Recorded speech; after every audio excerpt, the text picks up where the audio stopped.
ఇది ఒక ఎండోమెంట్ లో పబ్లిష్ అయినటువంటి దేవస్థానం అంటే ఎవరైనా నమ్ముతాడా?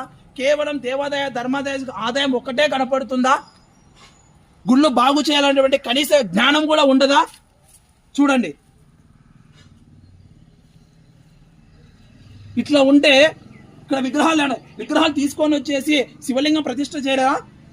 సోమేశ్వర స్వామి టెంపుల్ అని అంటున్నారు కదా, మీ దాంట్లో పబ్లిషే ఉంది కదా 1094. చింతకుంట గ్రామంలో ఉన్నటువంటిది ఈ గుడిని మీరు పట్టించుకోకుండా ఎందుకు ఈ విధంగా ఉన్నారు? నందీశ్వరుడు ఉన్నారు, వినాయకుడు విగ్రహం కూడా పాల్గొంటున్నారు. మీరు ఏం ప్రొటెక్షన్ ఇస్తున్నారు? మాకెందుకయ్యా ఈ కర్మ? దేవాదాయ ధర్మాశాఖ మాకెందుకు ఉండాలి? హిందువులకే ఎందుకు ఉండాలి? మా హిందువులు మీ పెత్తనం ఏమిటి? ఎన్నాళ్ళు మీ పెత్తనము? వీటి వెంటనే దేవాదాయ ధర్మాదాయ శాఖను ప్రభుత్వం వెంటనే రద్దు చేయాలి. అలాగే లేదని కూడా మీరు వెంటనే వచ్చేసి మా దేవాలయాన్ని మళ్ళీ పునరుద్ధరించేసి జీర్ణోద్ధరణ చేయాలనే